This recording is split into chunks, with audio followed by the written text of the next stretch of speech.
কি বাচ্চা? আগে কি বাচ্চা আপনার? মেয়ে। দেখেন মন খারাপ আপনার? জাহেলি যুগে যখন কোনো মানুষকে এই খবরটা দেওয়া হতো যে তোমার কন্যা সন্তান জন্মগ্রহণ করেছে,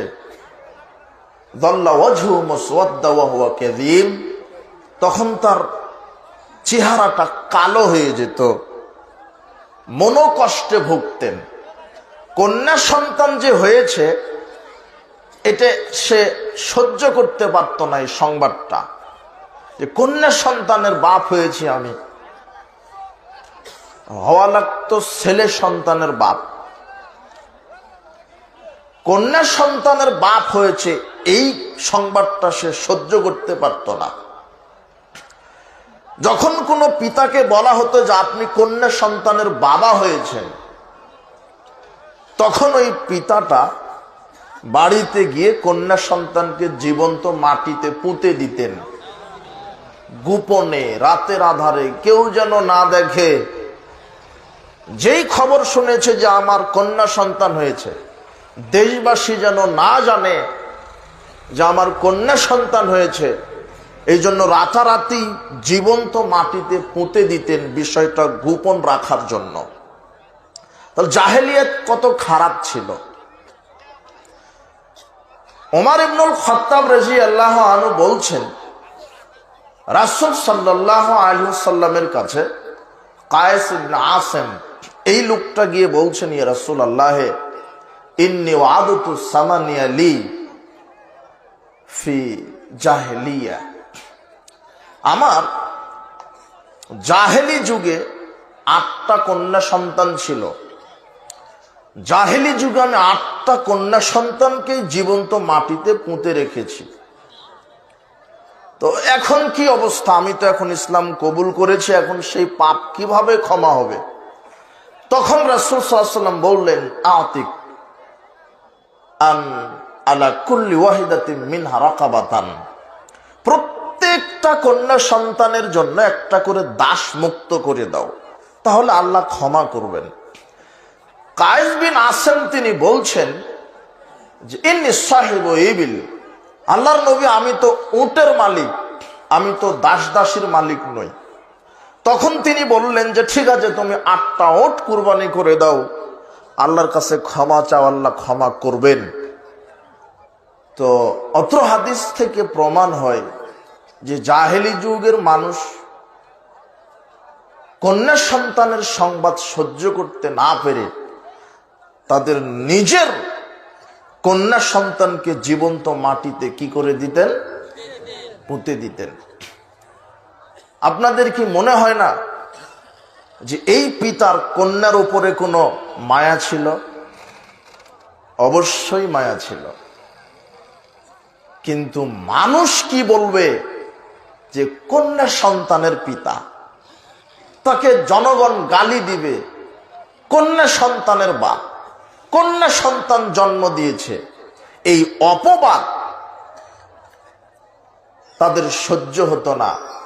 এটা হজম করতে না পেরে তাদের নিজের কন্যা সন্তানকে জীবন্ত মাটিতে পুঁতে দিতেন। আজও যদি আমরা বাংলাদেশের ইতিহাসে এই ইতিহাসটা দেখি, অনেকেরই মেয়ে জন্মগ্রহণ করেছে এই সংবাদ শুনে খুশি হয় না বাপ, যে আমার কন্যা সন্তান হয়েছে। এই সংবাদটা যখন পিতার কানে যায়, পিতার মুখটা কালো হয়ে যায়, সে অসন্তুষ্ট হয়। এখনো বাংলাদেশের মানুষের পরিস্থিতি এখনো আছে কিছু মানুষের।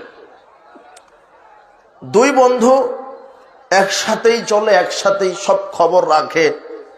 স্ত্রী গর্ভবতী হয়েছে, তার যত বন্ধু বান্ধব আছে সবাইকে খবর দিয়েছে যে তোমরা দোয়া করো, আমার স্ত্রী পেটে বাচ্চা আছে, আল্লাহ যেন সৎ সন্তান দান করে, ছেলে সন্তান দান করে, তোমরা দোয়া করো। সব বন্ধু বান্ধবকেই বলে। 6 মাস, 1 বছর, 1.5 বছর, 2 বছর পার হয়ে যায়, বন্ধু বান্ধবেরা ফোন দিয়ে বলে, বন্ধু কি ব্যাপার, তুমি বলেছিলে তোমার স্ত্রী গর্ভবতী ছিল, বাচ্চা হবে, তো শুনেছিলাম তো 2 বছর 1.5 বছর আগে, কই খবর তো দিলে না।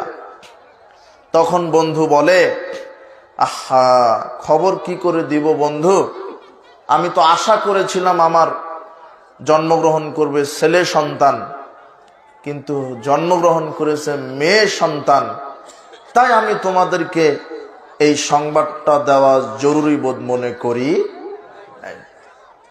এই পরিস্থিতি এখনো আছে এই দেশে। কন্যা সন্তানের সংবাদ শুনতে নারাজ, অথচ ইসলাম আসার সাথে সাথেই নারীকে মর্যাদা দিলেন কন্যা সন্তান হিসেবে।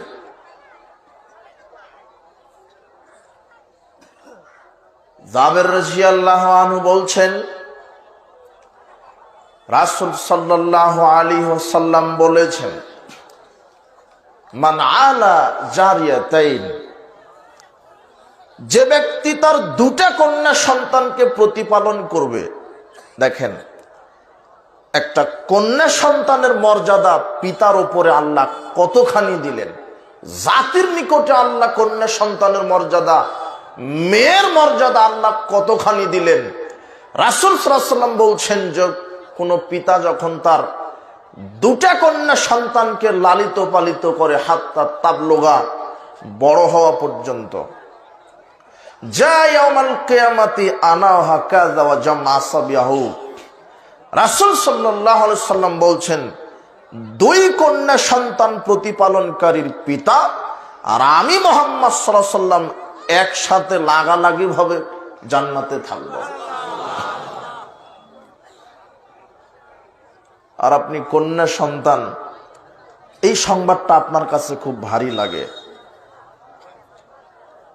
আবু সাঈদ খুদরি রাদিয়াল্লাহু আনহু বলছেন, রাসূল সাল্লাল্লাহু আলাইহি ওয়াসাল্লাম বলেছেন, মান আলা সালাসা বানাতিন, যে 3টা কন্যা সন্তানকে প্রতিপালন করবে, ফাদ্দাবাহুন্না, সুন্দর শিষ্টাচার শিক্ষা দিবে, ওয়াজাওয়াজুহুন্না, সৎ পাত্রের সাথে মেয়েদেরকে বিবাহ দিবে, ওয়াহসানা ইলাইহিন্না, মেয়েদের সাথে সুন্দর শিষ্টাচার দেখাবে, সুন্দর ব্যবহার করবে, তাদের সাথে ন্যায় বিচার করবে, ফালাহুল জান্নাহ। 3টা কন্যা সন্তান প্রতিপালনকারী পিতার উপরে আল্লাহ জান্নাতকে ওয়াজিব করে দিবেন। কন্যা সন্তান হিসেবে ইসলাম নারীকে কত মর্যাদা দিয়েছেন। তবে এখানে শর্ত আছে। রাসূল সাল্লাল্লাহু আলাইহি ওয়াসাল্লাম বলছেন, শুধু কন্যা সন্তান জন্ম দিলে হবে না, তাদেরকে সুন্দর শিষ্টাচার শিক্ষা দিতে হবে, তাদেরকে সৎ সন্তানের সাথে বিবাহের ব্যবস্থা করতে হবে, তাদের সাথে সদাচরণ করতে হবে। এই 3টা যদি ঠিক থাকে, তাহলে ওই পিতার উপরে আল্লাহ জান্নাতকে ওয়াজিব করে দিবেন। তো আপনার কন্যা সন্তান আপনি এইভাবে মানুষ করেছেন কিনা একটু দেখেন তো, যে আপনার কন্যা সন্তানকে সুন্দর শিষ্টাচার শিক্ষা দিয়েছেন কিনা। সুন্দর শিক্ষা, আদব কায়দা, নীতি নৈতিকতা, ভদ্রতা, নম্রতা, শালীনতা শিক্ষা দিতে হবে মেয়েকে। মেয়েকে তার বাপ বলবে, আম্মু বেপরদায় চলো না, এই ল্যাংটা পোশাক পরে চলো না, আম্মু বেপরদায় চলো না, ল্যাংটা পোশাক পরে চলো না, শালীন পোশাক পরো, এটা একটা শিষ্টাচার। আম্মু খাওয়ার সময়তে বিসমিল্লাহ বলে খাবে, খাওয়া শেষে আলহামদুলিল্লাহ বলবে, এটা শিষ্টাচার। পেশাব পায়খানা করার সময় তো এইভাবে টয়লেটে প্রবেশ করবে, এই দোয়া পাঠ করে, বের হওয়ার পরে এই দোয়া পাঠ করবে, ঘুমানোর সময় এইভাবে ঘুমাবে, ডান কাতে আল্লাহুম্মা বিসমিকা আমতু আহিয়া বলে, ঘুম থেকে উঠবে দোয়া পাঠ করে। আম্মু 5 ওয়াক্ত সালাতের আজান দেওয়ার সাথে সাথে এইভাবে সালাত আদায় করবে, এইভাবে ওযু করবে, এইভাবে সালাত আদায় করবে, রুকু সেজদা এইভাবে করবে। এইভাবে সালাম ফিরাবে, সব সময় সত্য কথা বলবে, মানুষের গীবাত করবে না, আম্মু পিতা মাতার সাথে সদাচরণ করবে। এগুলি পিতার পক্ষ থেকে কাকে উপদেশ দিতে হবে? মেয়েকে। আপনি কি কোনোদিন দিয়েছেন? রাসূল সাল্লাল্লাহু আলাইহি ওয়াসাল্লাম বলছেন, যেই পিতা তার মেয়েকে আদব শিখায়, পোশাক গায়ে দেওয়া শিখিয়ে দিতে হবে। আপনার স্ত্রী মাস্টার ডিগ্রি পাস বাড়িতে আছে, কিন্তু আপনার ওই মেয়েকে ছেলেকে পোশাক গায়ে দিতেই জানে না, জুতা পরিয়ে দিতেই জানে না, এমনিতেই ডিগ্রি নিয়েছে, এমনিতেই বিসিএস ক্যাডার, এমনিতেই ডিগ্রি নিয়েছে, ইসলামের আদব কায়দা জানা নেই, খায় বাম হাতে, কিছু জিনিস নেয় বাম হাতে, বিসমিল্লাহ বলে না, প্যান্টটা টাকনোর নিচে, আবার পোশাক যখন গায়ে দেয় বাম হাতা ঢুকিয়ে দেয়, অথচ পোশাক গায়ে দিতে হবে, বাচ্চাকে যখন দিয়ে দিবেন তার ডান হাতটা ঢুকিয়ে দিতে হবে, আপনি যখন পরবেন ডান হাতটা হাতলে ঢুকিয়ে দিতে হবে, অন্তত কিছু না বললেও বিসমিল্লাহটা বলতে হবে। কি বলবেন? বিসমিল্লাহ। অথচ পোশাক গায়ে দেওয়ার দোয়া আছে, আলহামদুলিল্লাহিল্লাযী কাসানি হাযা ওয়া রাযাকানিহি মিন গায়রি হাওলিন মিন্নি ওয়ালা কুওয়া। এটা পোশাক পরিধানের দোয়া। রাসূল সাল্লাল্লাহু আলাইহি ওয়াসাল্লাম বলছেন, কেউ যদি পোশাক গায়ে দেওয়ার শুরুতে এই দোয়া পড়ে, আল্লাহ তার বিগত সব পাপকে ক্ষমা করে দিবেন। জুতা পায়ে দেওয়ার আদব আছে, এটা আপনি পিতা হিসেবে ছেলে মেয়েকে শিখিয়ে দিবেন। আম্মু আব্বু যখন জুতা পরবে বিসমিল্লাহ বলবে, ডান পাটা আগে দিবে, খোলার সময়তে বাম পা আগে খুলবে, ডান পা পরে খুলবে, এটা জুতা পায়ে দেওয়ার আদব। রাসূল সাল্লাল্লাহু আলাইহি ওয়াসাল্লাম বলছেন, যেই পিতা তার কন্যা সন্তানকে আদব শিক্ষা দেয়, আম্মু বেপরদায় চলো না, মানুষের গীবাত করো না, বদনাম করো না। আপনার মেয়েটা যদি বেপরদায় চলে, তাহলে আপনি আপনার মেয়েকে আদব শিখিয়ে দিলেন না, আর আপনি হবেন দায়ুস। 3 শ্রেণীর মানুষ জান্নাতে যাবে না। তার এক হচ্ছে যে দায়ুস, যার মেয়ে যার স্ত্রী বেপরদায় চলে, ওই পুরুষ হলো দায়ুস। এই দায়ুস, এই পুরুষটা জান্নাতে যেতে পারবে না। এজন্য রাসূল সাল্লাল্লাহু আলাইহি ওয়াসাল্লাম বলছেন, মেয়েদেরকে শিষ্টাচার শিক্ষা দিতে হবে, নম্রতা, ভদ্রতা, শালীনতা শিক্ষা দিতে হবে। 2, ওয়াজাওয়াজুহুন্না, সৎ সন্তানের সাথে বিবাহের ব্যবস্থা করে দিতে হবে। একটা পিতা তার মেয়েকে যার সাথে বিবাহ দিবে, ওই সন্তান হতে হবে সৎ, পাত্র হতে হবে সৎ। 5 ওয়াক্ত সালাত আদায় করবে এমন সন্তান, হালাল রুজি ভক্ষণ করবে এমন সন্তান, সত্যবাদী আমানতদারিতা সন্তান, এমন ন্যায়পরায়ণ সন্তানের সাথে মেয়ের বাপ মেয়েকে বিবাহ দিবে।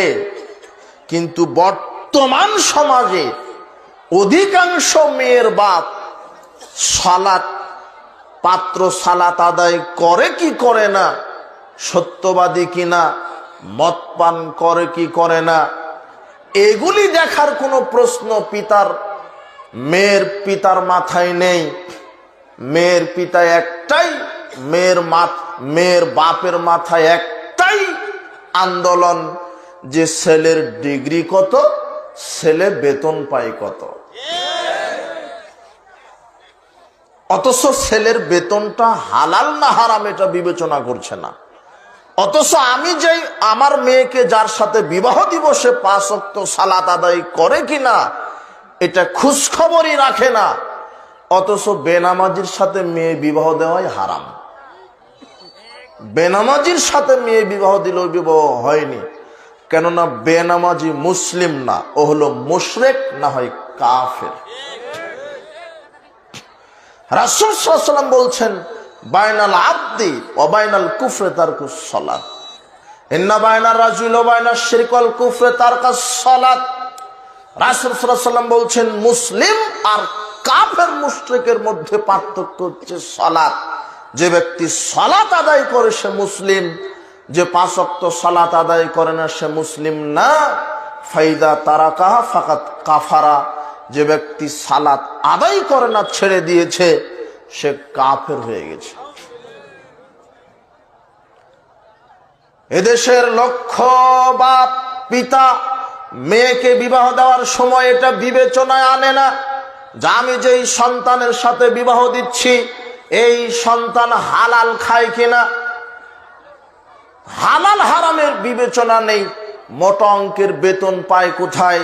এই ছেলে শোনো, তোমার বাপ মসজিদের ইমামকে খুব ভালোবাসে, মৌলানা সাহেবকে খুব ভালোবাসে, খুব মৌলানা সাহেবের বক্তব্য শুনে তোমার বাপ মোড়ে মোড়ে ইমামের প্রশংসা করে।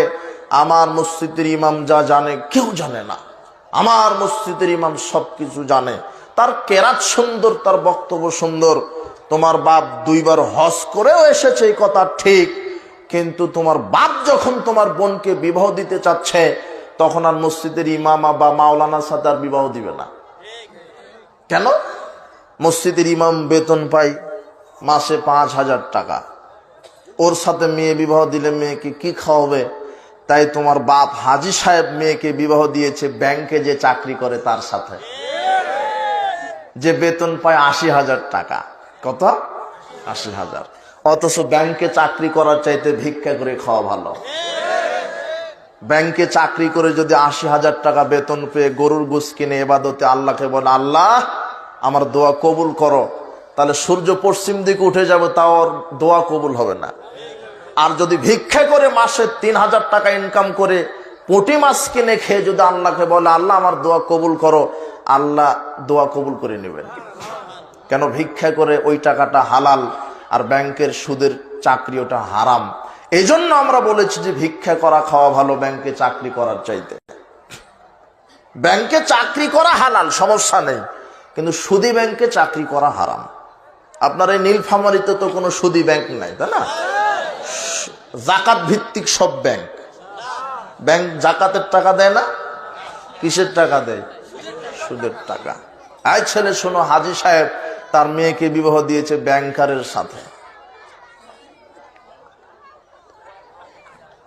রাসূল সাল্লাল্লাহু আলাইহি ওয়াসাল্লাম বলছেন সৎ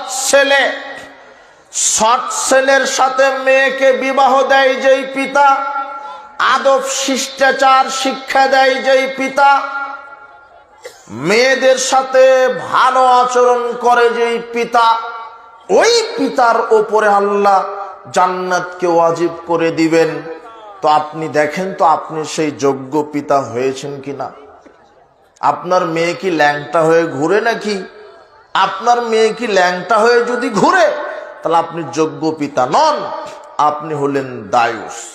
আপনি হলেন দায়ুস। আপনার স্ত্রী যদি ল্যাংটা হয়ে ঘুরে আপনি হবেন দায়ুস, আপনার জন্য আর জান্নাত হবে না। অথচ মেয়েকে সুন্দরভাবে প্রতিপালন করতে পারলে জান্নাত হতো, কিন্তু মেয়ে পথভ্রষ্ট হয়ে গেছে, আপনার কারণে আপনি শাসন করেননি, তাই এখন আপনি দায়ুস, আপনার আর জান্নাতে যাওয়া হবে না।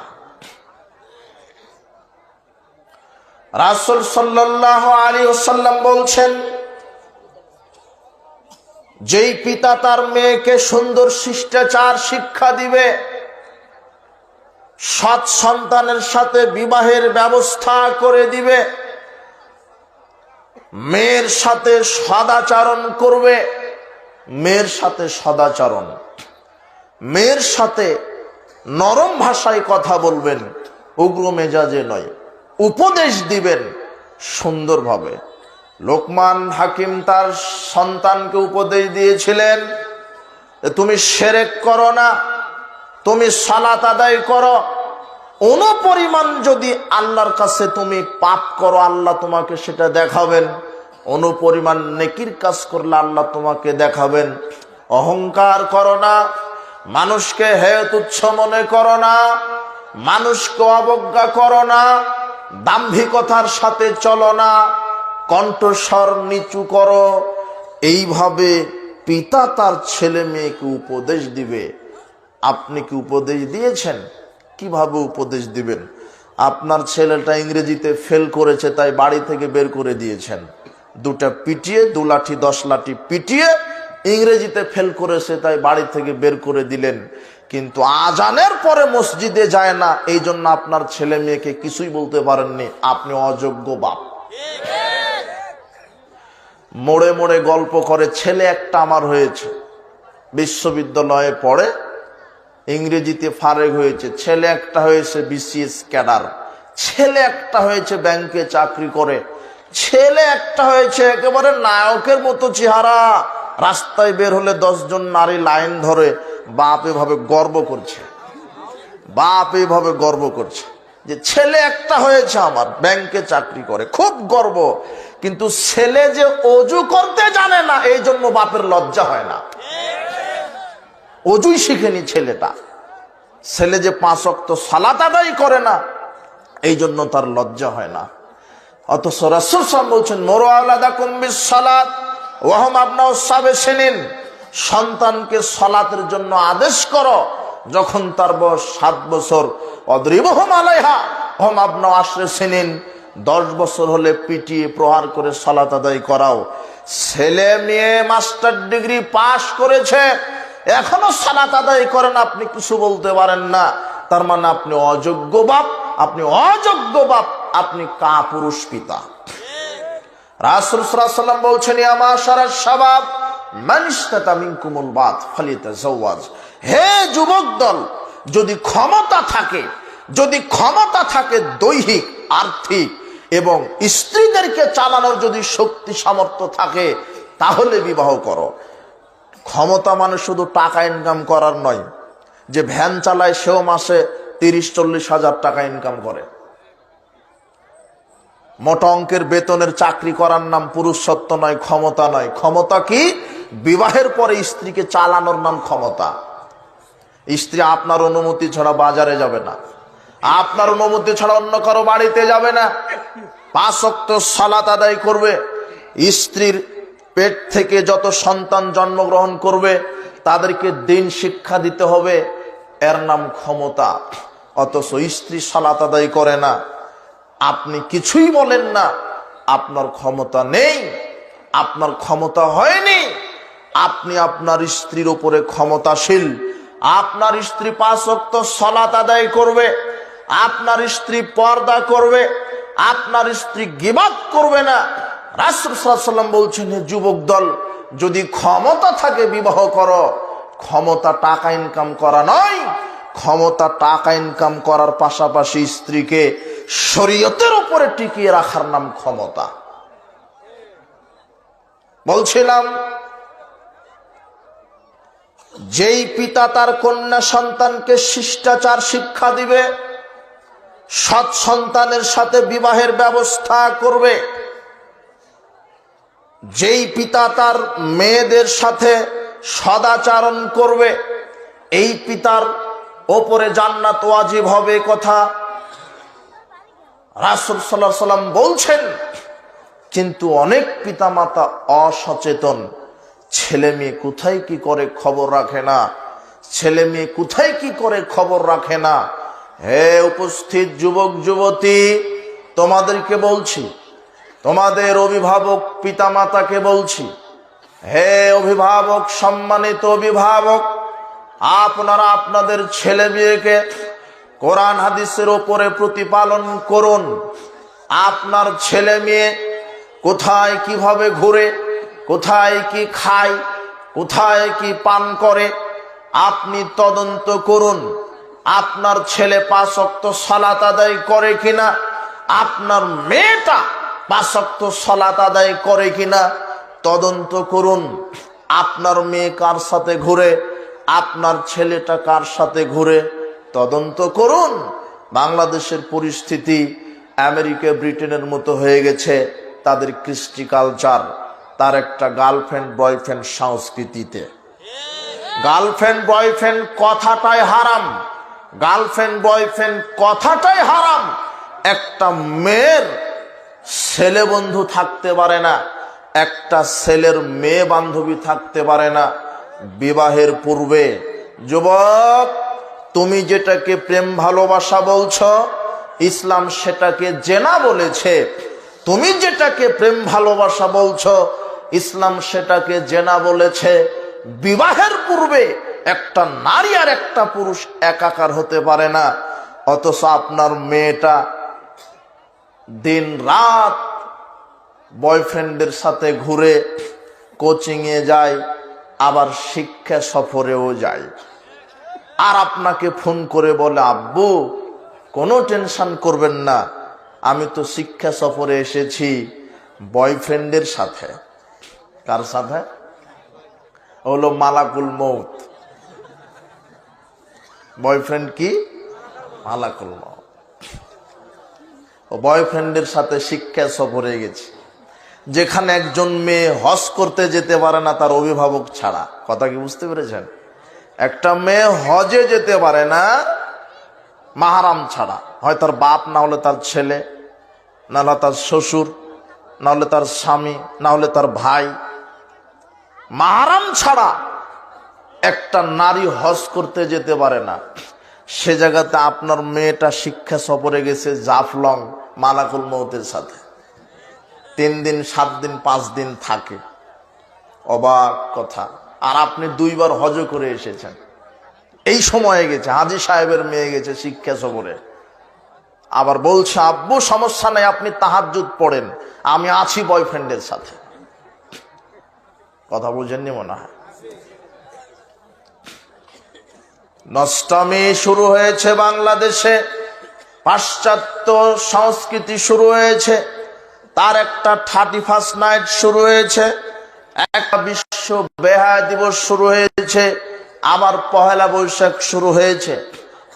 যুব সমাজ, এই জাহেলি সংস্কৃতিকে কবর দিতে হবে। আজকে তওবা করে উঠবে, কোনো দিন এই পহেলা বৈশাখের পাঁদে ফা দিবে না। এটা ইহুদি খ্রিস্টানের তৈরি। 31st নাইট এটা ইহুদি খ্রিস্টান মূল্যায়ন করবে। বিশ্ব বেহায়া দিবস, বিশ্ব ভালোবাসা দিবস, এটা ইহুদি খ্রিস্টানের প্রয়োজন। মুসলমানের জন্য নির্ধারিত কোনো একদিন বিশ্ব ভালোবাসা দিবস পালন করার কোনো প্রয়োজন নেই। বিশ্ব ভালোবাসা দিবস তো পালন করবে তারাই যাদের সার্টিফিকেটে লিখতে হয় মায়ের নাম, যারা বাপের নাম লিখতে পারে না। কেন? গাভীর জানা নাই বাছুর কোন ষাঁড়ের বীজের তৈরি। এমন জাতির বিশ্ব ভালোবাসা দিবস একদিন প্রয়োজন। আমি মুসলিম, আমার প্রত্যেকটা দিন ভালোবাসা। আমি আমার স্ত্রীকে ভালোবাসবো, আমি আমার বোনকে ভালোবাসবো, আমি আমার ভাইকে, আমার পিতা মাতাকে, খালা ফুপুকে ভালোবাসবো। প্রত্যেকটা দিন আমি মানুষকে ভালোবাসবো। আমার একটা দিন কেন ভালোবাসা দিবস পালন করতে হবে? তার মানে আমেরিকা ব্রিটেনদের এই তৈরি করা বিশ্ব বেহায়া দিবস এই মুসলিম জাতিকে ধ্বংস করার জন্য একটা যৌন বৃত্তি ছাড়া আর কিছুই নয়। যুব সমাজ, এখান থেকে তওবা করো। আর একটা অপসংস্কৃতি পহেলা বৈশাখ। আর বাংলাদেশের এই প্রচলিত সার্টিফিকেটের শিক্ষা ব্যবস্থায় যার যত বড় ডিগ্রি সে তত বড় শয়তান। দেখবেন পহেলা বৈশাখের দিনে বিশ্ববিদ্যালয়ের শিক্ষক শিক্ষিকা ছাত্র ছাত্রী রমনার বটমূলে ইলিশ মাছ নিয়ে, পান্তা ভাত নিয়ে ওরা খায় আর বলে এসো হে বৈশাখ মঙ্গল শোভাযাত্রা। আর দেখবেন সাপের মুখোশ পড়ে কেউ, কেউ বা ব্যাঙের মুখোশ পড়ে, আরে কেউ বা কুকুরের মুখোশও পড়ে। আর যারা কুকুরের মুখোশ পড়ে তারা কেউ ভ্যান চালক, রিক্সা চালক, ভিক্ষুক নয়, সব এক একটা বড় বড় ডিগ্রিধারী লোক। তার মানে এরা এই জাহেলি রীতিনীতিতে মাঠে নেমে এদের বছরের প্রথম দিনে আল্লাহকে বলে, আল্লাহ পহেলা বৈশাখ পালন করছি, দেখো কুকুরের মুখোশ পড়েছি, আগামী 1 বছর তুমি আমাদেরকে কুকুর হিসেবে বাঁচিয়ে রেখো। যে কুকুরের মুখোশ পড়েছে সে কিন্তু বিসিএস ক্যাডার। কথা মনে বুঝতে পারো নি তুমি? যারা এই কুকুরের মুখোশ পড়ছে তারা কিন্তু এক একজন বিশ্ববিদ্যালয়ের শিক্ষক শিক্ষিকা শিক্ষার্থী, সবাই ল্যাংটাপনা।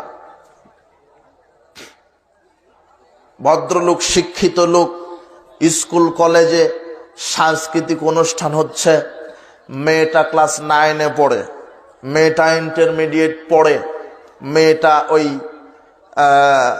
মঞ্চে উঠে নাচানাচি করছে, মেয়ের বাপ মঞ্চের নিচে বসে আছে, মঞ্চের নিচে বসে থেকে মেয়ের নাচটা দেখছে, মেয়ের নাচ দেখছে, আর পাশে বিচারক আছে, ওই কলেজেরই যারা শিক্ষক তারা হলো বিচারক, যে ভালো নাচ গান করতে পারবে এরা তাকে পুরস্কার দিবে। তো মেয়ের বাপ বলছে, মাস্টার সাহেব, ওই যে প্রফেসর সাহেব, প্রভাষক সাহেব, ওই যে আমার মেয়েটা লম্বা ফারসা দেখছেন, ওই যে ফারসা মেয়েটা, চুলটা দেখুন বড় লম্বা, দেখেন ওই যে খুব সুন্দরভাবে নাচানাচি করছে, ওটাই আমার মেয়েটা নৃত্যকলা একাডেমিতে চান্স পেয়েছে, একটু দোয়া করে দেন। তখন শিক্ষক বলছে আলহামদুলিল্লাহ। কথা বুঝতে পারেন না? মেয়ের বাপ বলছে যে ওটা আমার মেয়েটা, একটু দোয়া করে দেন, আরো যেন বেশি করে নাচতে পারে। এই হলো সংস্কৃতি। মেয়েকে ল্যাংটা করে মাঠে ছেড়ে দিচ্ছে, এটা হলো সংস্কৃতি, এটা হলো সংস্কৃতি। পহেলা বৈশাখ মুসলমানের কোন নীতি আদর্শ নয়, 31st নাইট মুসলমানের কোন নীতি আদর্শ নয়। এই জন্য উপস্থিত পিতামাতা যারা আছেন তাদেরকে বলছে, আপনার সন্তানকে কোরআন হাদিসের ওপরে লালিত পালিত করেন, তাহলে আপনাদের ওপরে জান্নাতটা আল্লাহ ওয়াজিব করে দিবেন। পিতামাতাকে সুন্দর শিষ্টাচার শিখিয়ে দেন। আর এই যুবকেরা শোনো, বন্ধু নির্বাচন করবে সৎ বন্ধু। কি বন্ধু? সৎ, পরহেজগার, তাকওয়াশীল বন্ধু। একটা মেয়ে তার বান্ধবীকে নির্বাচন করবে যেই বান্ধবী পর্দা করে, সালাত আদায় করে। এই মেয়েরা শোনো, যুবতী মেয়েরা শোনো, তোমাদের বান্ধবী হবে যে 5 ওয়াক্ত সালাত আদায় করে, যে পর্দা করে, যে সত্য কথা বলে, যে জেনা রাস্তায় নেই এমন বান্ধবীর সাথে বান্ধবীত্ব করবে।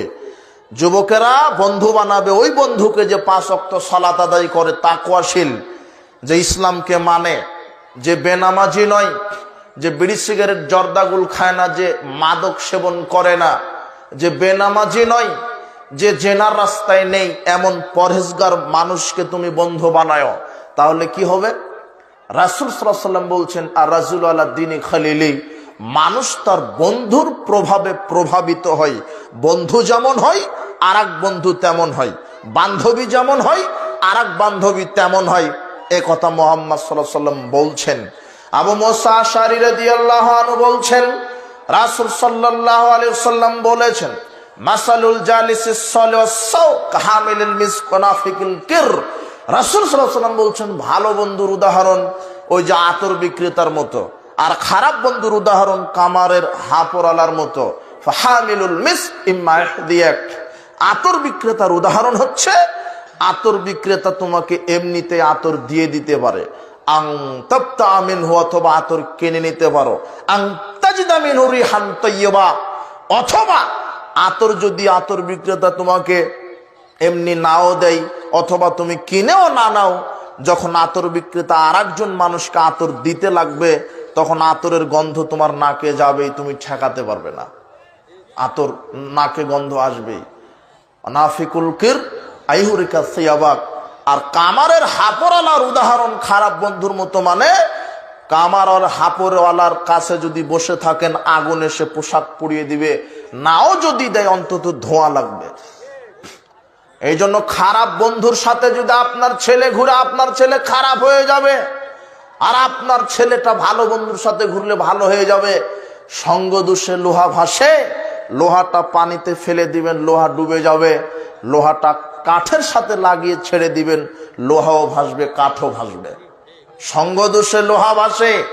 এই জন্য উপস্থিত যুবক যুবতী, হ্যাঁ মেয়ে তোমার বান্ধবী হবে ভালো বান্ধবী, হ্যাঁ যুবক তোমার বন্ধু হবে ভালো বন্ধু, যে সালাত সিয়াম আদায় করে, যে সত্য কথা বলে।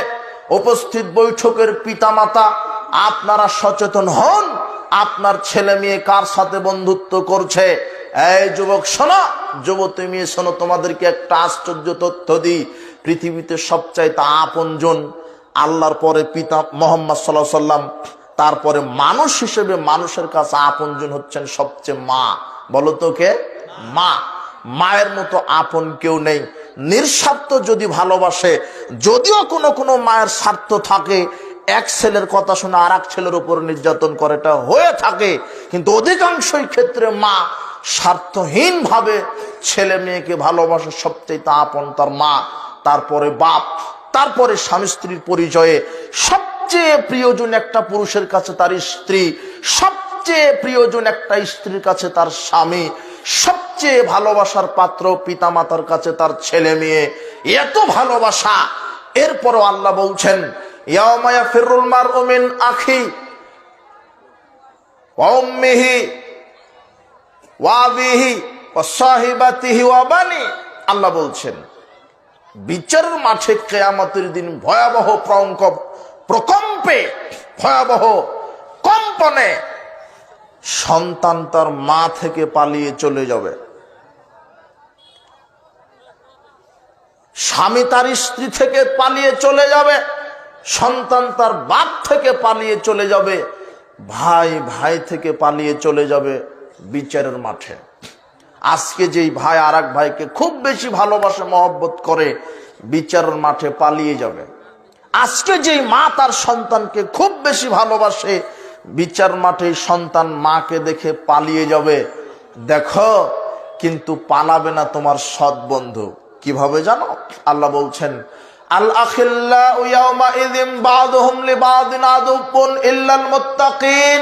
আল্লাহ বলছেন বিচার মাঠে এক বন্ধু আরেক বন্ধুর শত্রু হবে, এক বান্ধবী আরেক বান্ধবীর শত্রু হবে, এক বন্ধু আরেক বন্ধুর শত্রু হবে, ইল্লাল মুত্তাকিন, তবে যারা পরহেজগার, যারা মুত্তাকি, এরা শত্রু হবে না, এরা পরস্পর শত্রু হবে না। একজন মুত্তাকি বন্ধু আরেকজন বন্ধুর ব্যাপারে বিচার মাঠে আল্লাহর কাছে সুপারিশের ক্ষমতা আল্লাহ দিবেন। বন্ধু যখন জাহান্নামের দিকে চলে যাবে, তখন মুত্তাকি বন্ধু আল্লাহকে বলবেন, আল্লাহ ওই যে আমার বন্ধুটা, ওই যে আমার বন্ধুটা জাহান্নামের দিকে ফেরেশতারা নিয়ে যাচ্ছে, আমার সুপারিশ কবুল করেন। একসাথে আমরা সালাত আদায় করেছি, একসাথে আমরা তাফসির মাহফিলে গিয়েছি, একসাথে কোরআন তেলাওয়াত করেছি, আমরা কত অন্তরঙ্গ বন্ধু ছিলাম, আমরা সব বন্ধু ছিলাম। আমার বন্ধু আমার সাথে সালাত আদায় করেছে, আমি তার সাথে সালাত আদায় করেছি, একসাথে রমাদানে সিয়াম রেখেছি, একসাথে হজ করতে গিয়েছিলাম। প্রতিপালক, আমার সুপারিশ তুমি কবুল করো। তখন আল্লাহ এই মুত্তাকি পরহেজগার বন্ধুর সুপারিশ কবুল করে ওই বন্ধুকে জান্নাতে দিয়ে দিলেন। এখনো বুঝতে পারেননি? যেখানে মা তার সন্তানকে রেখে পালিয়ে যাবে, যেখানে সন্তান তার বাপকে দেখে পালিয়ে যাবে, সেখানে এক বন্ধু আর এক বন্ধুকে দেখে পালাবে না। কথা মনে বোঝা যায়নি? তো তোমার বন্ধুই তো গাঁজাখুর, বেনামাজি, আর এই যারা জোয়া খেলে, মোড়ে মোড়ে ক্যারাম খেলে, লুডু খেলে, ছক্কা খেলে, তাস খেলে, এরাই তো তোমার বন্ধু। এবার বলো তো, ওরা তোমাকে জান্নাতে নিয়ে যাবে না জাহান্নামে? এই বন্ধুর সাথে সম্পর্ক রেখো না। তাস খেলা, জোয়া খেলা, লুডু খেলা, ছক্কা খেলা, এগুলি জোয়া খেলা, এগুলি হারাম। রাসূল সাল্লাল্লাহু আলাইহি ওয়াসাল্লাম বলছেন মান লা'বা বিন-নাদ্দিস শার, যে ব্যক্তি ওই যে জোয়া খেললো, তাস, ছক্কা, ludo, carrom, volleyball, cricket ball, football, টাকার মাধ্যমে যারা খেলে আর যারা দেখে, ফাকান্নামা সাবাগা ইয়াদাহু ফি লাহমিল খিনজর দামিহি, সে যেন তার দুই হাতকে শূকরের এই রক্তে ডুবিয়ে দেয়। জোয়া খেলা হারাম। যেই খেলাতে টাকার হার জিত আছে সেটাই জোয়া খেলা। যুবক, তুমি ফজরের সালাত আদায় করতে ভোর 4টা-5টায় উঠতে পারো না, আর তুমি আর্জেন্টিনা ব্রাজিলের খেলা দেখতে রাত 2টায় উঠতে পারো। তোমার মতো আর মোনাফেক কে আছে? অথচ মেসি, নেইমার আলা ইহুদি খ্রিস্টান, তোমাকে পেলে তোমার মাথায় পায়খানা করে দিবে এরা। ওকে ওকে কেন তুমি মডেল মনে করছো? ওকে, ও কি তোমার মডেল হবে মুহাম্মদ সাল্লাল্লাহু আলাইহি ওয়াসাল্লাম। আজকে তওবা করো। এমনিতেই তুমি ভলিবল, ক্রিকেট, ফুটবল খেলো শরীর চর্চার জন্য, যেখানে টাকার হার জিত নেই। কথা কি বুঝেছ? কিন্তু মোবাইলে এই ফ্রি ফায়ার, পাবজি খেলছো, এটা হারাম। ক্যারাম খেলছো, লুডু খেলছো, ছক্কা খেলছো, ক্রিকেট, ভলিবল খেলা দেখছো, এটা হারাম। ওটা জুয়া খেলা, টাকার হার জিত আছে। এগুলির বিনিময়ে তুমি সময় নষ্ট করো না। তাহলে বুঝতে পেরেছো যে একটা মমিন বন্ধুকে আল্লাহ বিচার মাঠে সুপারিশ করার ক্ষমতা দিবেন। তো তোমার বন্ধু মমিন হলে তো, কিন্তু চতুর্দিকে তোমার বন্ধু কারা এখন? যে টেন্ডারবাজি করে, সন্ত্রাসবাজি করে, এরাই তো তোমার বন্ধু এখন। যে বেনামাজি, যে গাঁজা খাইয়া বা খাইয়ে তোমার বন্ধু, যে জুয়া খেলে তোমার বন্ধু, এ তোমার বন্ধু হতে পারে না, এ তোমার শত্রু। তুমি একে শুধু কোরআন হাদিসের দাওয়াত দিবে পর্যন্তই, কিন্তু এর আদর্শে একাকিত্ব হওয়া যাবে না। তোমার বন্ধু হবে সৎ বন্ধু। হে উপস্থিত যুব সমাজ, বন্ধু নির্বাচন করো। বিচার মাঠে আল্লাহ যৌবনকালের হিসাব নেবেন। লা তাযালু কাদাম ইবনে আদম ইয়াউমাল কিয়ামাত হাত্তা ইসলান খামস। আদম সন্তানকে 5টা জিজ্ঞাসা না করা পর্যন্ত কদম নাড়াতে দিবেন না। তার একটা হচ্ছে তোমার যৌবনকাল বোঝাতে হবে। তুমি যৌবনকাল কি দিয়ে ব্যয় করছো, কিভাবে ব্যয় করছো, যৌবনকাল কিভাবে ব্যয় করছো? আজকে তোমার যৌবনকাল ব্যয় করছো জেনার আড্ডায়, নগ্ন নারীর পিছনে, ইহুদি খ্রিস্টানের অপসংস্কৃতির পিছনে, মাদকের পিছনে, গান বাজনার পিছনে। যুবক, তুমি তোমার ইমানকে বিক্রি করে দিয়েছো মদের কাছে, তুমি তোমার ইমানকে বিক্রি করে দিয়েছো ল্যাংটা মহিলার কাছে, তুমি তোমার ইমানকে বিক্রি করে দিয়েছো লুডু খেলা, ছক্কা খেলা, ক্রিকেট, ভলিবল, এই জুয়া খেলার কাছে। যুবক, তুমি তোমার ইমানকে বিক্রি করে দিয়েছো শয়তানের কাছে।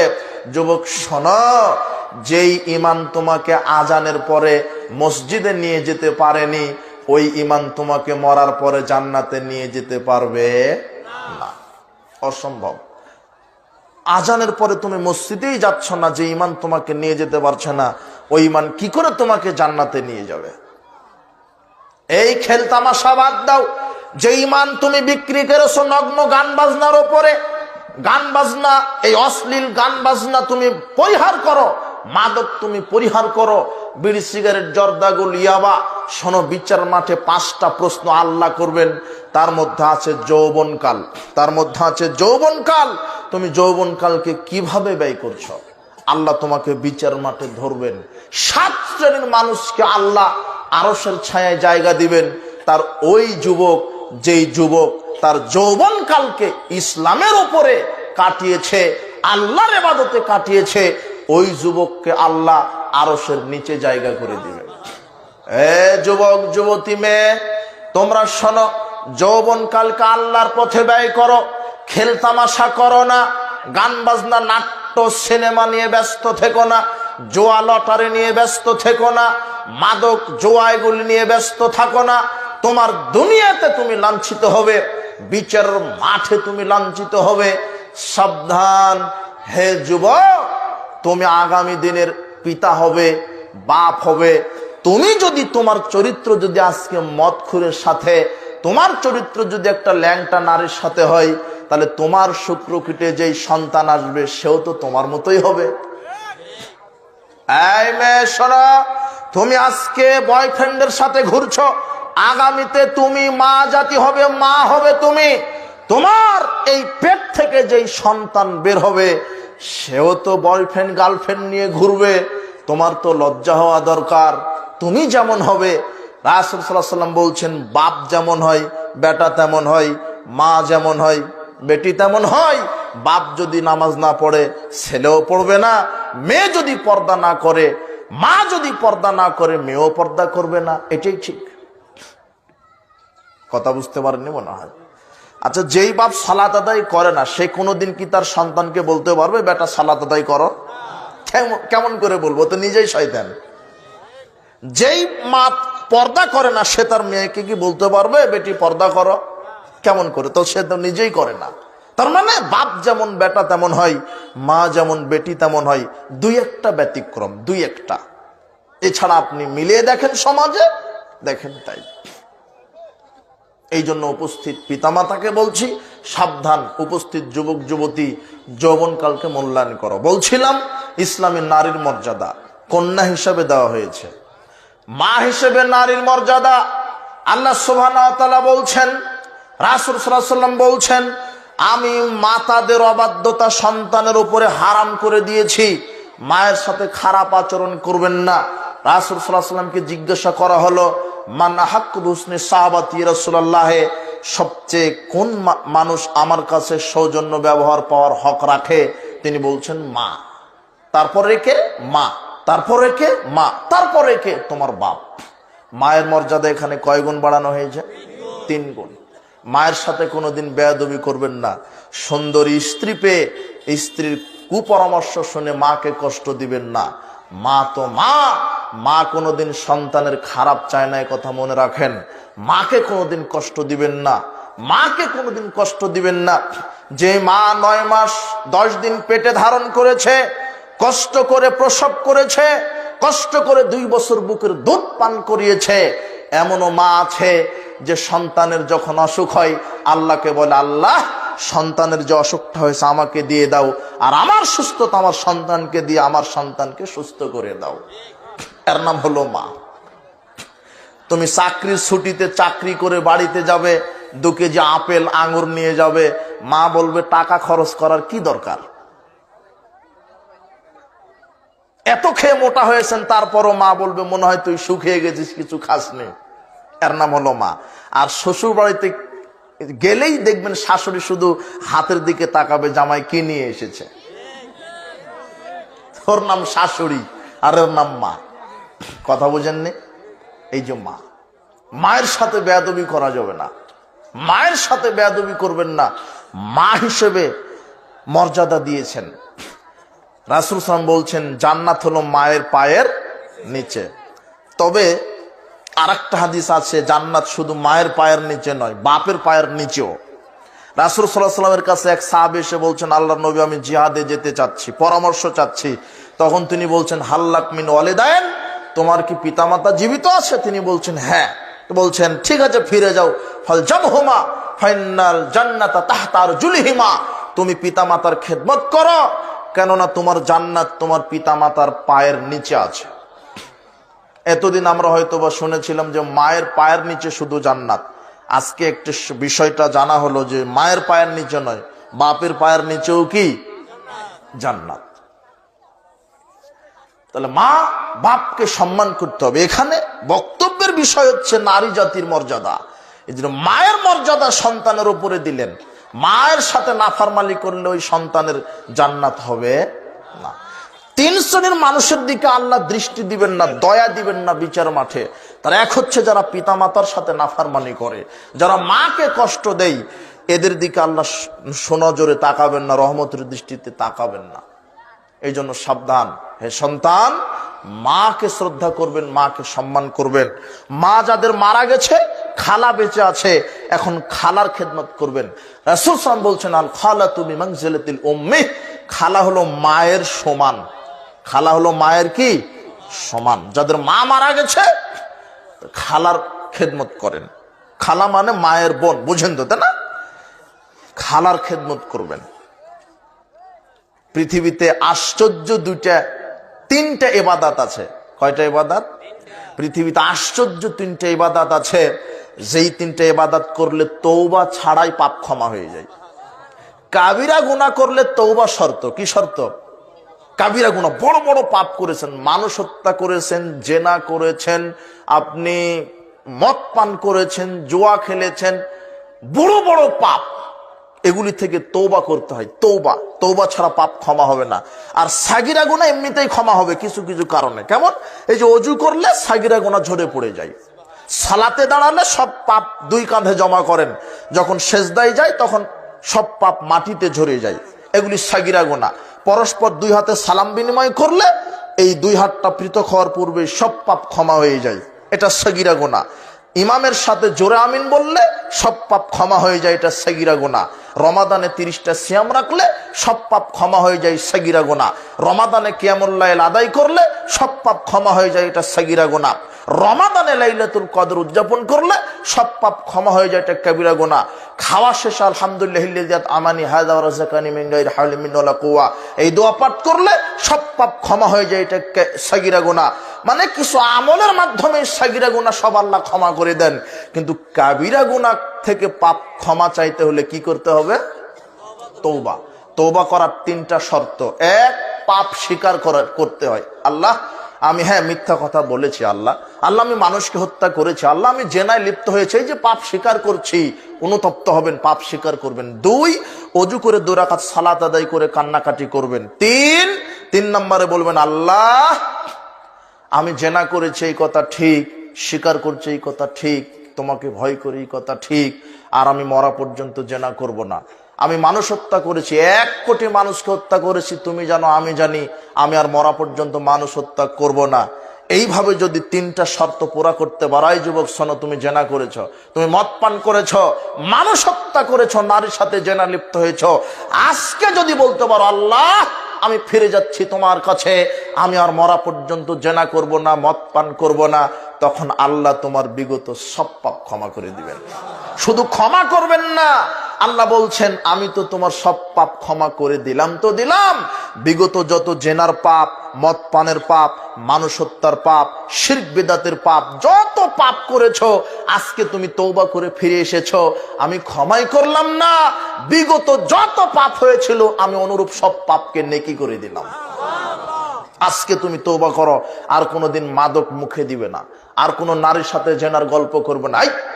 কাপুরুষ যুবক, তোমাকে বলছি, তুমি বেয়াদবের সীমা ছাড়িয়ে যাচ্ছ কেন? তুমি একটা ল্যাংটা নারীর পিছনে ঘুরছো কেন? ও কি দিতে পারে? ও কি দিতে পারে তোমাকে? ও তোমার টাকা, ও তোমার টাকার লোভে তোমার পিছনে আছে, অথবা স্বার্থের লোভে আছে। শোনো, একটা নারীর পিছনে ছুটতে গিয়ে তুমি তোমার ক্যারিয়ার ধ্বংস করছো, তুমি তোমার যৌবন ধ্বংস করছো। অথচ পুরুষ হতে শিখো, আল্লাহ তোমার জন্য দুনিয়াতেই 4টা নারীর ব্যবস্থা করে রেখেছেন। তুমি পারো না, তাই তুমি একটা নারীর পিছনে ঘুরো কেন? ও ল্যাংটা বেহায়া বেশরমা নারী, আর গার্লফ্রেন্ড বয়ফ্রেন্ড মানেই লুচ্চামি ছাড়া কিছু নেই, ভণ্ডামি ছাড়া কিছু না। আজকে তুমি এখান থেকে তওবা করো, তওবা করো পাপ থেকে। বলছিলাম যে কাবিরা গুনাহ ক্ষমা হয়, তওবা শর্ত, কিন্তু আশ্চর্য 3টা ইবাদত আছে যে কাবিরা গুনাহ তওবা লাগে না, এমনিতেই বড় পাপ ক্ষমা করে দিবেন। তার একটা হচ্ছে দান করা। কি করা?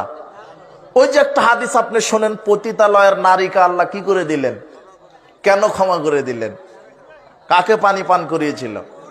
কুকুরকে। তো ও যে জেনা করেছিল পরপুরুষের সাথে, এটা কি সাগীরা গুনাহ নাকি? হ্যাঁ, তাহলে হাদিস তো একটা পাওয়া গেল, তাই না? যে কুকুরকে দান করলে কি ক্ষমা হয়? কাবিরা গুনাহ ক্ষমা হয়, তওবা ছাড়াই।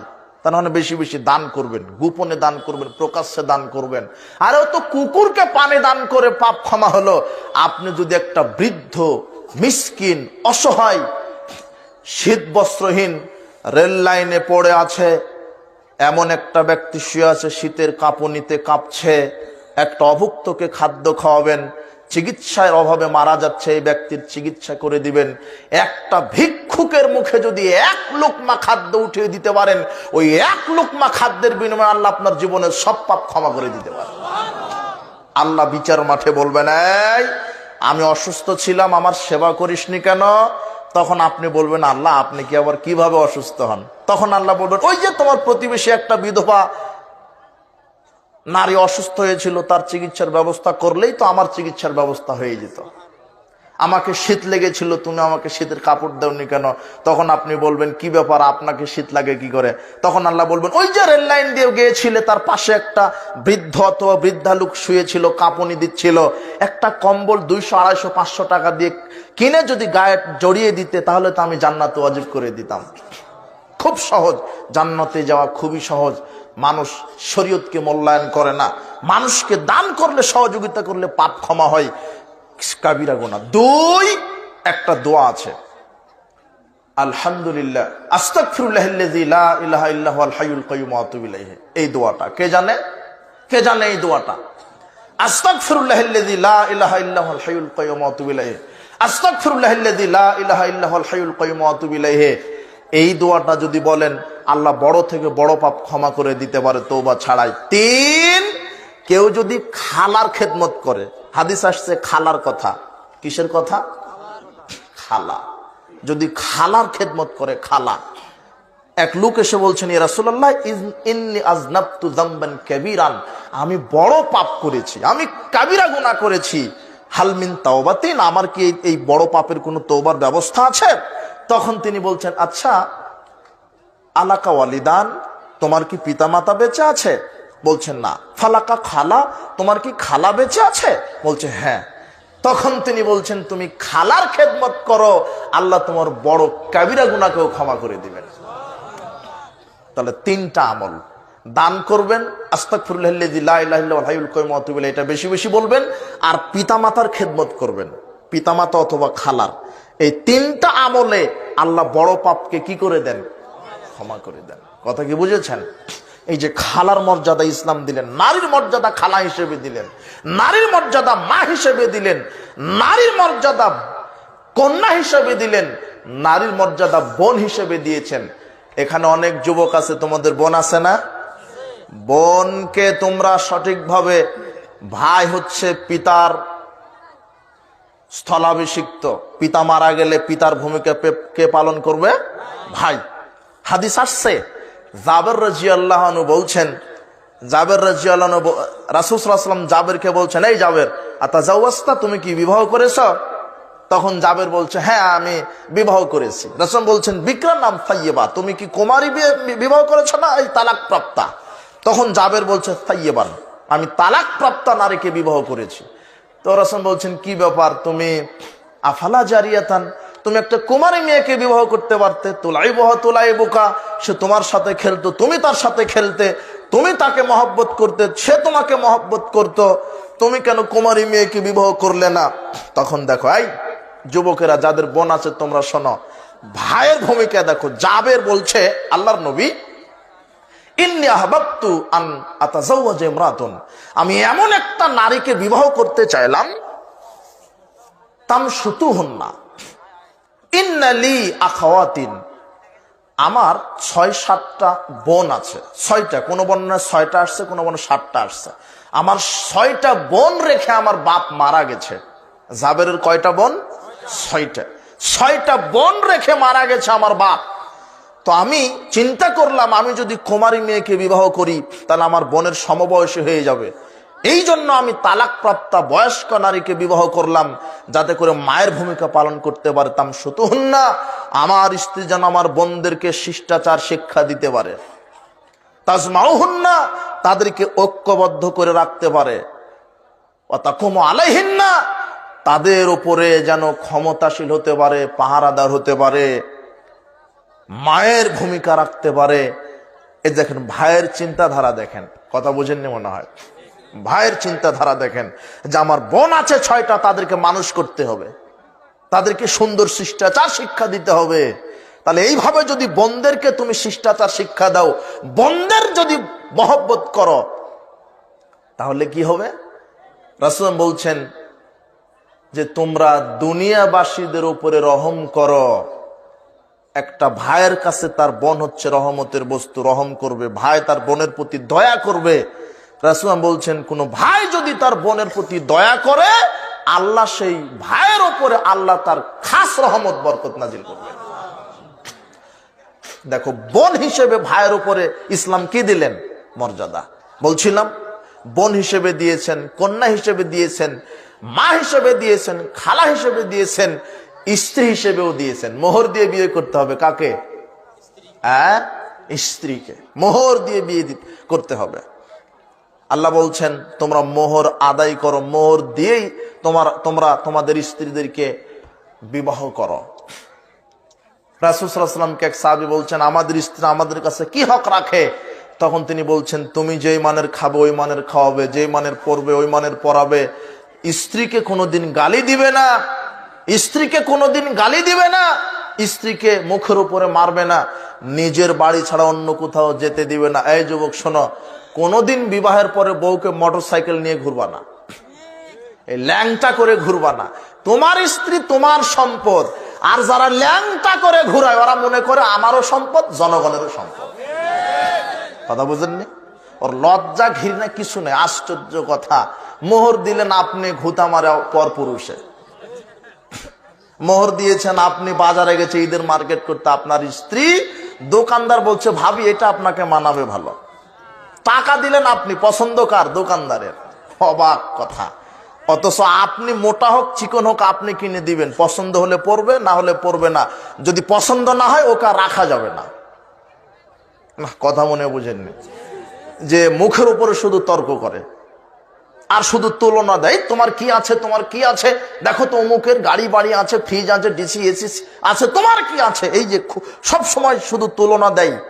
এক শ্রেণীর খারাপ দুষ্ট স্ত্রীর এই তুলনা দেওয়ার কারণেই এদেশের লাখো পুরুষ হারাম খাওয়া শিখেছে। এরা যে কোনো মূল্যে স্ত্রীকে খুশি করতে হবে, সুদ খেতে হবে, ঘুষ খেতে হবে, চুরি করতে হবে স্ত্রীকে খুশি করার জন্য। জি না, আবার অনেক ভালো নারীও আছে।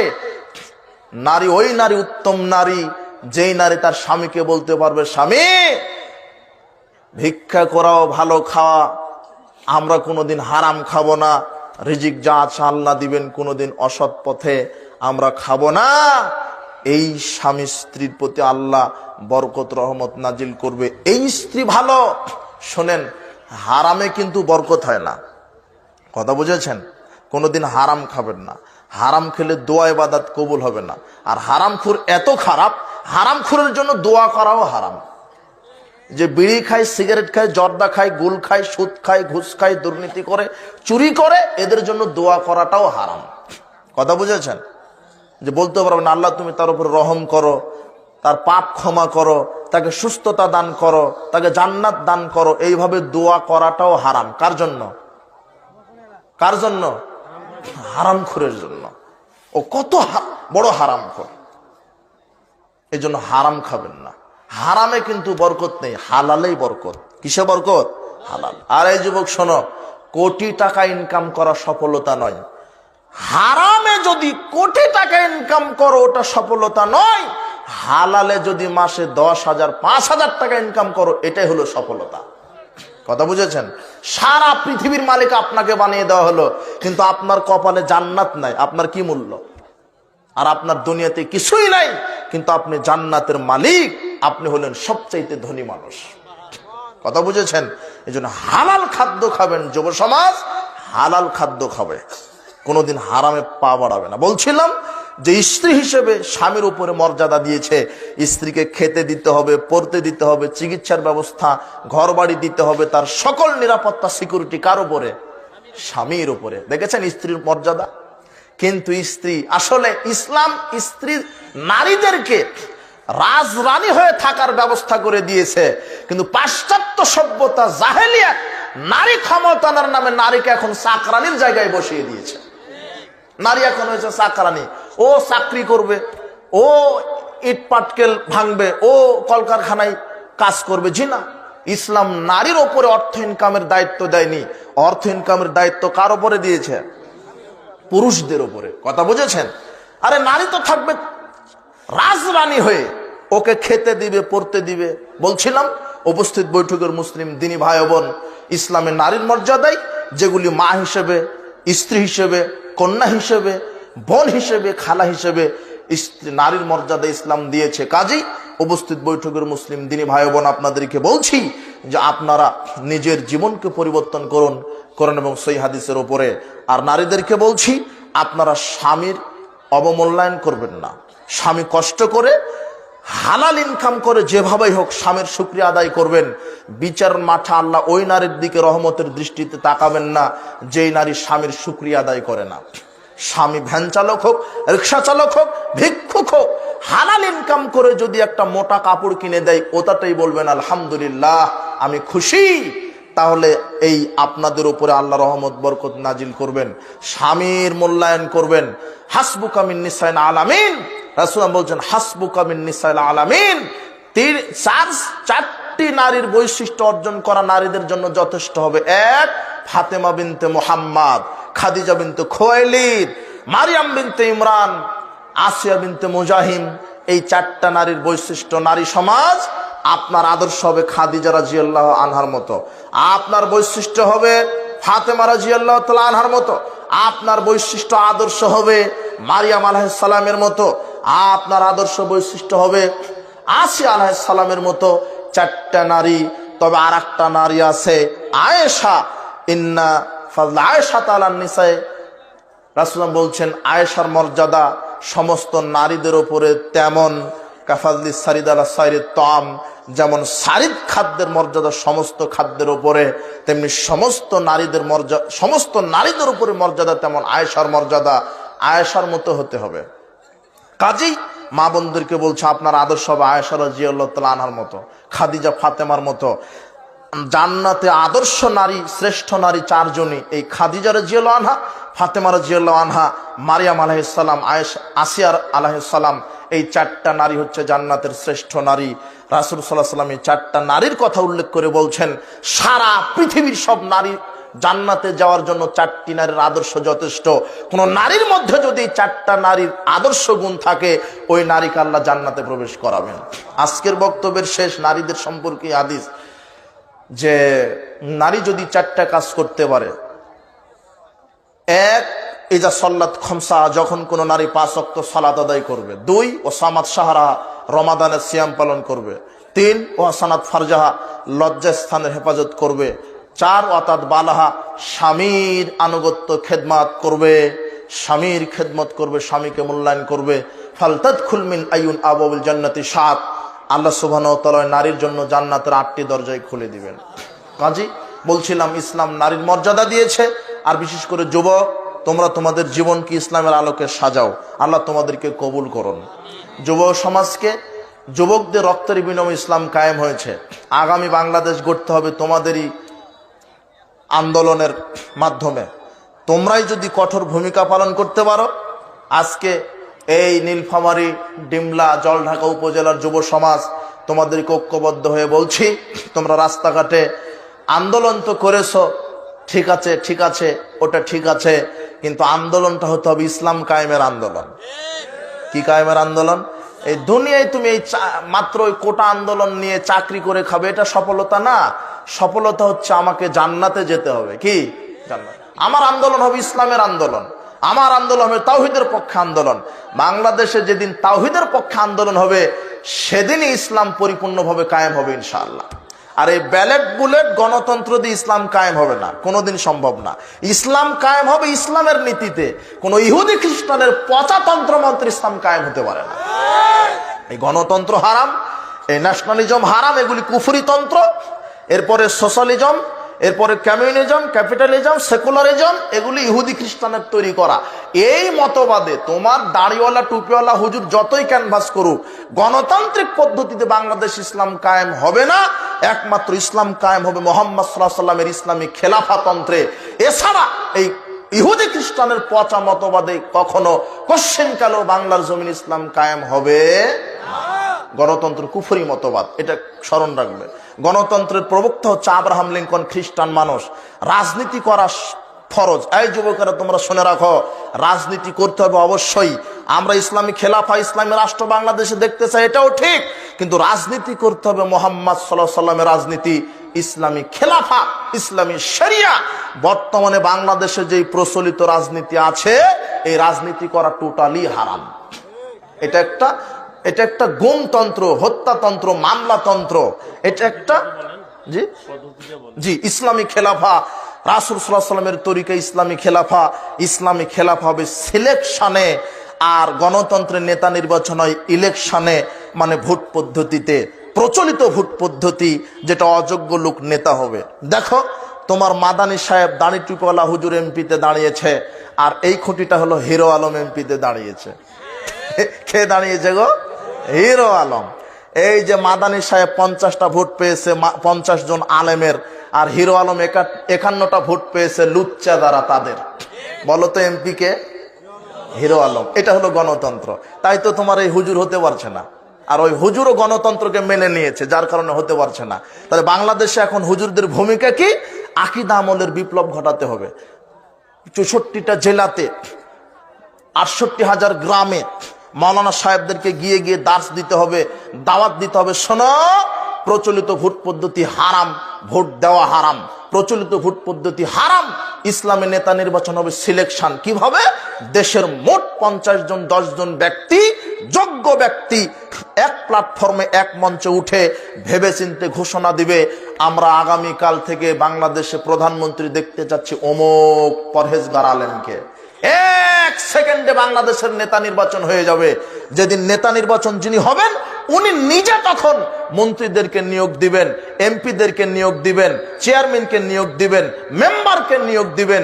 কিন্তু এই প্রচলিত পচা গণতান্ত্রিক পদ্ধতিতে কোনোদিন যোগ্য নেতা আসতে পারে আসেনি। তার প্রমাণ 1972-71 সাল থেকে নিয়ে 2024 সাল পর্যন্ত যোগ্য নেতা আমি দেখতে পাই না, আমরা দেখতে পাইনি, প্রায় নাস্তিক্য টাইপের ছিল।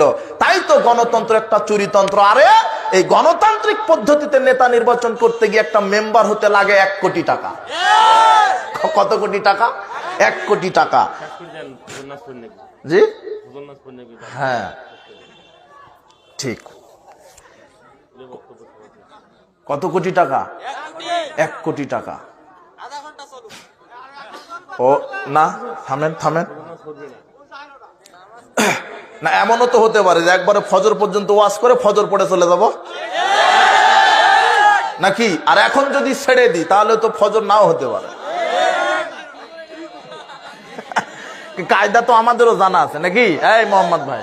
হ্যাঁ আচ্ছা শোনেন, হকটা মেনে নিতে হবে। আমি শেষ করে দিব। আপনারা তো এই যে 2-5 কিলো থেকে আসছেন, আর আমি আসছি 350 কিলো দূর থেকে। কত কিলো? আচ্ছা, তাহলে 1 কোটি টাকা খরচ করে যে মেম্বার হয়, গণতন্ত্র যে চুরিতন্ত্র, দুর্নীতিতন্ত্র, তার এটা একটা প্রমাণ। ও 1 কোটি টাকা খরচ করে মেম্বার হয়েছে 10 কোটি চুরি করার ধান্দাতে। কথা বুঝেছেন? অথচ ইসলামে 1 টাকা খরচ হবে না। এবারে আমি বারবার একটা বক্তব্যে বলেছি যে এবারে কুরবানিতে খাসি বিক্রি হয়েছে 15 লক্ষ টাকা দিয়ে। কত লক্ষ? হ্যাঁ। আর ভোটের সময় যখন আসে তখন একটা মানুষের দাম হয় 15 টাকা, ছাগলের দাম 15 লক্ষ। আর একটা ডিম, 1 কাপ চা খেয়ে মেম্বারকে ভোট দেয়। এমন মেম্বারকে ভোট দিল যে অজু করতেই জানে না, যে কোনোদিন সালাতা বেনামাজি। একে হলো নেতা। কথা বুঝেননি? এই নেতা দিয়ে কি দেশ রক্ষা হবে না দুর্নীতি চুরি হবে? কথা বুঝেননি? কিন্তু ইসলামে নেতা নির্বাচন হবে সিলেকশন, বাছাই। আমরা অবশ্যই রাজনীতি করব, সেটা রাসূল সাল্লাল্লাহু আলাইহি ওয়াসাল্লামের রাজনীতি। আমরা অবশ্যই ইসলামী রাষ্ট্র চাই, সেটা ইসলামী খেলাফা। বিশ্বাস করেন, এই প্রচলিত তন্ত্রমন্ত্র, democracy is the government of the people, by the people and for the people. আরে ডেমোক্রেসি মানে মানুষের তৈরি করা মতবাদ। আশ্চর্য কথা, আমি মুসলিম, আমার নীতি হবে মুহাম্মদ সাল্লাল্লাহু আলাইহি ওয়াসাল্লামের নীতি। আমি কেন আব্রাহাম লিঙ্কনের নীতি মেনে চলবো? কথা বুঝতে পারেননি? আমি মুসলিম। তাহলে এখন অনেকে বলে তাহলে আমরা কিভাবে ইসলামী রাষ্ট্র কায়েম করব? আমাদের দায়িত্ব কোরআন হাদিসের পক্ষে জনমত গঠন করা। কত বছর লাগবে এটা আমরা জানি না। নূহ আলাইহিস সালাম দাওয়াত দিয়েছিলেন 950 বছর। কত বছর? রাতারাতি ইসলাম কায়েম হবে এই চিন্তা করেন না। আমাদের দায়িত্ব এখন কোরআন হাদিসের সঠিক আকীদা মানহাজের দাওয়াত দেওয়া। যেদিন এদেশের 20 কোটি মানুষ বুঝতে পারবে যে কোরআন হাদিস আমাদেরকে মেনে চলতে হবে, যেদিন এদেশের 20 কোটি মানুষের মুখে স্লোগান হবে সকল বিধান বাতিল করো, ওহির বিধান কায়েম করো, সেই দিনই বাংলার জমিন ইসলাম কায়েম হবে ইনশাআল্লাহ।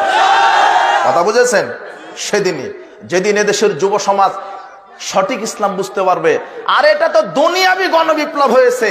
যেদিন ইসলামের পক্ষে গণবিপ্লব হবে, শুধু নেতার মূর্তি ভাঙা হবে না, বাংলার জমিন থেকে কবর মাজারকেও ভেঙে উড়িয়ে দেওয়া হবে। এই ইসলাম আমরা চাই। ওই ইসলাম চাই না যে ইসলামের নেতৃত্ব দিতে গিয়ে মণ্ডপ উদ্বোধন করা লাগে। এই ইসলাম আমরা চাই না। যাক, আমরা এমন ইসলাম চাই যে ইসলামে নেতার মূর্তিও থাকবে না, মাজার কবরও থাকবে না। রাসূল সাল্লাল্লাহু আলাইহি ওয়াসাল্লাম বলছেন, লা তাদাতিম সানালা তামাসতাহু ওয়ালা কবরান মুশরিফান সাওয়াইতাহু। আলী, যত উঁচু কবর মাজার আছে, যত মূর্তি আছে, সব চুরমার করে মাটির সাথে ঘুষিয়ে দাও। এমন ইসলামী রাষ্ট্র আমরা চাই, যে ইসলামী রাষ্ট্রের নেতা হওয়ার পরে আমরা নেতার মূর্তি তো ভাঙবো, আমরা দেশের মাজার, খানকা, ওরস, দরগা এদেরকেও যেদিন উচ্ছেদ করতে পারবো, সেদিন ইসলাম কায়েম হবে ইনশাআল্লাহ। ইসলাম কায়েমের পরে এগুলি হবে ইনশাআল্লাহ। কাজেই রাজনীতি করা ফরজ, অবশ্যই রাজনীতি চলবে। কার তরিকায় রাজনীতি হবে? মুহাম্মদ সাল্লাল্লাহু আলাইহি ওয়াসাল্লামের। ইসলামী রাষ্ট্র আমরা চাই, কিন্তু এই গণতান্ত্রিক ইসলামী রাষ্ট্র নয়। আমরা চাই ইসলামী খেলাফতের রাষ্ট্র। কথা বুঝেছেন? আমরা চাই সংবিধানে কোরআন আর হাদিস, আর সংবিধানের সংসদের 300 সিটে বসে থাকবে দেশের আলেম ওলামা। কোন নাস্তিক, কোন সুর, কোন বদমাশ, কোন দুর্নীতিবাজ দেশপ্রেমিক হতে পারে না। এর এক একটা দেশদ্রোহী, আর এক একটা এই দুর্নীতিবাজেরা নেতা হতে পারে না। কাজেই যুব সমাজকে সচেতন হতে হবে। ওই 5 আগস্টের আন্দোলন যদি তাওহীদের পক্ষে হতো, আজকে আমরা সংবিধান দেখতে পেতাম, কোরআন আর হাদিস, আজকে আমরা বাংলাদেশে ইসলামী রাষ্ট্রই দেখতে পেতাম। এই জন্য যুব সমাজ সবই বুঝেছে, কিন্তু সঠিক তাওহীদটা বুঝতে পারেনি। কাজী শোনো, তোমরা বলছো না 17 বছর জুলুমে ছিলে, তোমরা বলছো তো ফ্যাসিস্ট, বাচ্চারা একটা ইংরেজি শিখেছে, ফ্যাসিস্ট ফ্যাসিস্ট। তো তোমার এই অন্তর্বর্তীকালীন সরকার আগামীকাল, আমি চ্যালেঞ্জ করে বলে গেলাম, এই বাংলাদেশে যে অন্তর্বর্তীকালীন সরকার আছে, এরা আগামীকাল যদি বলে যে গণতান্ত্রিক ভোটের মাধ্যমে সরকার নির্বাচনের ঘোষণা দিলাম, তাহলে তুমি আবার এই 2 চোখে আর একটা ফ্যাসিস্টকে দেখতে পাবে। এক জালেম গেছে, আর এক জালেম এসে বলবে। কথা বুঝলি? এই জন্য আমরা আর ওটা দলীয় রাজনীতি চাই না, আমরা দলের সরকার চাই না, আমরা চাই জনগণের সরকার। কাজেই বুঝতে হবে ইসলামটা সার্বিক, ইসলাম সার্বজনীন জীবন বিধান। আল্লাহ সুবহানাহু ওয়া তাআলা আমাদেরকে সঠিক ইসলাম বোঝার তৌফিক দান করুন।